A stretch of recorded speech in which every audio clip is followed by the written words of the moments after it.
প্রায় এক মাসের অচলাবস্থা কাটিয়ে আবারও সচল হতে যাচ্ছে দেশের একমাত্র রাষ্ট্রায়ত্ত জ্বালানি তেল পরিশোধনাগার Eastern Refinery PLC. Crude oil বা অপরিশোধিত তেলের সংকটে গত মাস জুড়ে উৎপাদন বন্ধ থাকার পর আগামী 7 মে থেকে প্রতিষ্ঠানটি আবারও পরিশোধন কার্যক্রম শুরু করতে যাচ্ছে বলে সংশ্লিষ্ট কর্মকর্তারা জানিয়েছেন। মধ্যপ্রাচ্যের যুদ্ধ পরিস্থিতির কারণে দীর্ঘ সময় ধরে ক্রুড অয়েল আমদানি ব্যাহত হওয়ায় গত 14 এপ্রিল ইস্টার্ন রিফাইনারির ক্রুড অয়েল প্রসেসিং ইউনিট বন্ধ হয়ে যায়।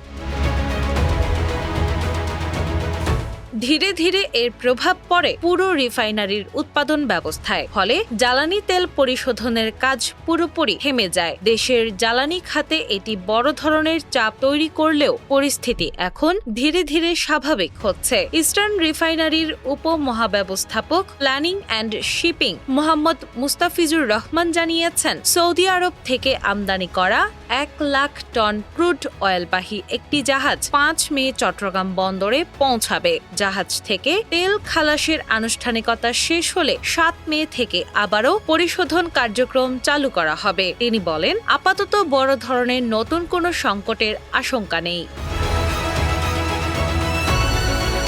চলতি মাসে আরও একটি জাহাজে অপরিশোধিত তেল দেশে পৌঁছানোর কথা রয়েছে, ফলে সরবরাহ পরিস্থিতি স্বাভাবিক থাকবে বলে আশা করা হচ্ছে। বাংলাদেশ পেট্রোলিয়াম কর্পোরেশন বিপিসি সূত্রে জানা গেছে, ইস্টার্ন রিফাইনারিতে সাধারণত সৌদি আরবের আরাবিয়ান লাইট এবং সংযুক্ত আরব আমিরাতের মারবান ক্রুড অয়েল পরিশোধন করা হয়। দেশের জ্বালানি চাহিদা মেটাতে প্রতি বছর প্রায় 15 lakh metric ton crude oil আমদানি করা হয়, কিন্তু সাম্প্রতিক যুদ্ধ পরিস্থিতিতে হরমুজ প্রণালী দিয়ে জাহাজ চলাচল ব্যাহত হওয়ায় গত 18 ফেব্রুয়ারির পর আর কোনো ক্রুড অয়েল দেশে পৌঁছায়নি।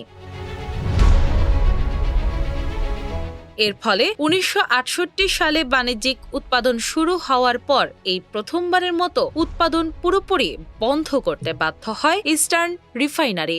দেশের জ্বালানি খাতের জন্য এটি ছিল এক নজিরবিহীন ঘটনা। দীর্ঘদিন ধরে আমদানি বন্ধ থাকায় মজুদ তেল শেষ হয়ে গেলে উৎপাদন স্থগিত ছাড়া আর কোনো উপায় ছিল না। পরিস্থিতি সামাল দিতে পরে বিকল্প রুটে তেল আমদানির উদ্যোগ নেয় বিপিসি। এর অংশ হিসেবে লোহিত সাগর হয়ে সৌদি আরব থেকে এমটি নিনেমিয়া নামের একটি জাহাজে 1 লাখ টন ক্রুড অয়েল দেশে আনা হচ্ছে।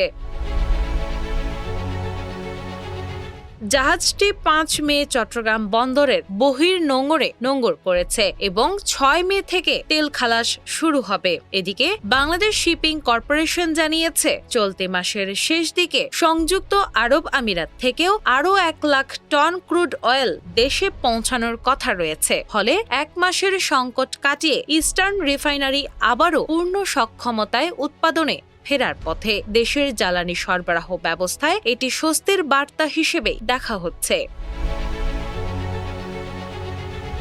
ডেস্ক রিপোর্ট, বাংলা বাজার পত্রিকা।